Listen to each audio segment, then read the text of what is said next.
The distress beacon had been silent for 3 cycles when Oscar's salvage vessel, the Meridian Ghost, picked up its faint pulse from the debris field of Kepler 442b's outer moon.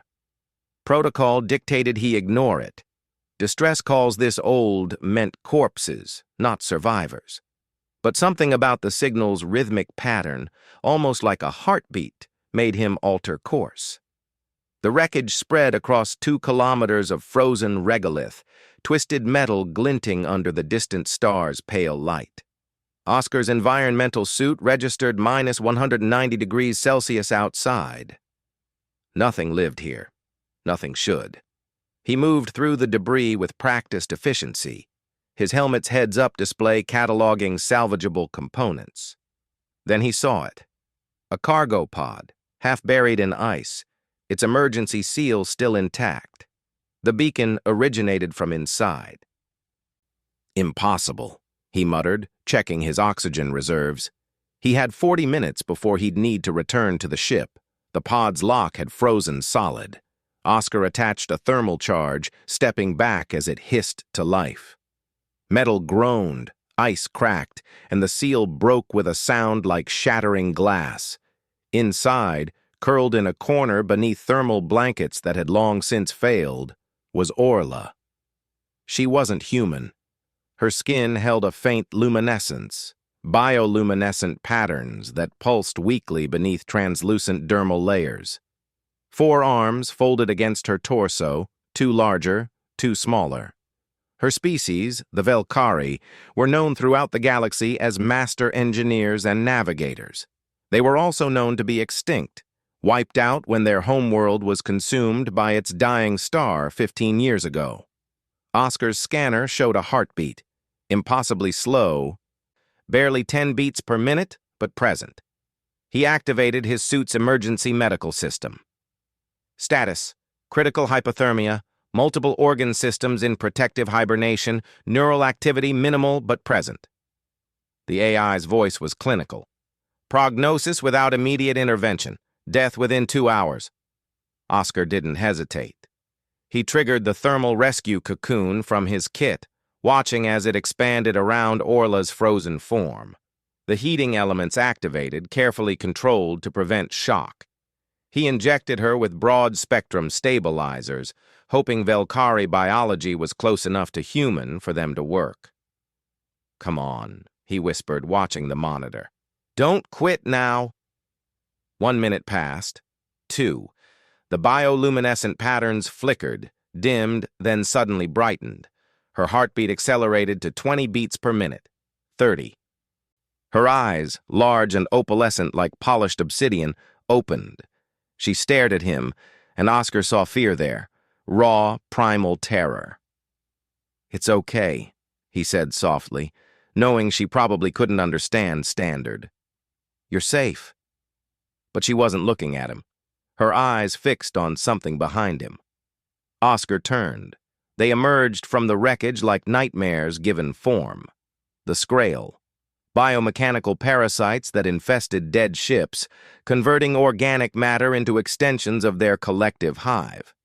3 of them, each the size of a small vehicle, their bodies a grotesque fusion of scavenged metal and putrefying flesh. "Damn it!" Oscar drew his plasma cutter, designed for salvage work, not combat, but it would have to do. The first Scrael lunged. Oscar fired, the superheated beam slicing through its forward limb. It shrieked, a sound that rattled his bones even through the suit, and retreated. The other 2 circled, coordinating.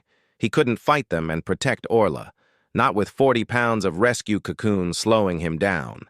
He triggered his emergency beacon, knowing help was 3 days away minimum. Orla's hand, the larger upper left, gripped his arm. She was awake, aware. Her mouth moved, forming words in a language that sounded like wind chimes in a storm. His suit's translator struggled, then found purchase. "Leave me. You can escape." "Not happening." Oscar fired again, forcing a Scrael back from the pod entrance. His oxygen read 28 minutes. Orla's other hands moved with surprising strength, detaching herself from the rescue cocoon. She was weak, hypothermic, but conscious. She pointed to the wreckage behind them, made a gesture Oscar recognized from Universal Salvager Sign Language. Explosives. He understood immediately. The cargo pod. If this was a Velkari vessel, it would have been carrying experimental fuel cells. Unstable, volatile, capable of generating enough energy to power a small station or create a devastating explosion. "Can you reach them?" he asked. She nodded, already moving. Her species' 4 arms gave her an advantage in zero-gravity environments and complex tasks. Even weakened, she navigated the debris with fluid grace, her smaller hands activating control panels while her larger ones pulled her forward. The Skrae'l sensed what they were attempting. All 3 attacked simultaneously. Oscar stood his ground at the pod entrance, the plasma cutter a line of fire in the darkness.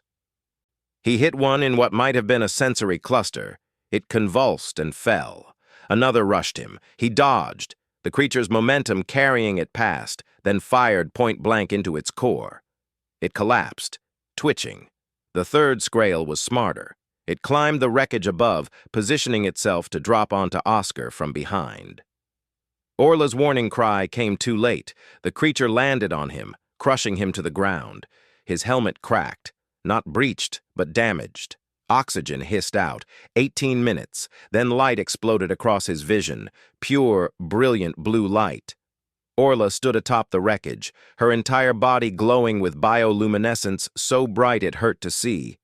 In her 4 hands, she held a fuel cell, its containment failing, energy building toward critical mass. She threw it. Oscar rolled, grabbing the edge of the pod's entrance as the cell arced through space. It struck the Skrae'l perfectly. For 1 heartbeat, nothing happened. Then, physics remembered itself. The explosion wasn't fire. There was no oxygen for combustion. Instead, pure energy rippled outward in a spherical wave, disintegrating the Skrae'l and flash-freezing the superheated vapor in an instant. The shock wave threw Oscar and Orla backward into the pod. When Oscar's vision cleared, the Skrae'l were gone. Nothing remained but crystallized particles glittering in the starlight. Orla collapsed beside him, her glow fading. Oscar checked his oxygen. 9 minutes. Not enough to get back to the ship alone, let alone carrying her. He activated the emergency beacon again, cranked to maximum power. Then he wrapped the rescue cocoon around both of them, sealing it tight. The cocoon's independent oxygen supply would give them another hour. Maybe enough. Orla's hand found his. Her eyes met his, and this time there was no fear. Only gratitude. Only hope. "Oscar," he said, tapping his chest. "Orla," she replied, her voice like crystal harmonics. They sat in the darkness, 2 survivors from different worlds, waiting for rescue that might never come. But for the first time in cycles, Orla wasn't waiting to die. She was waiting to live.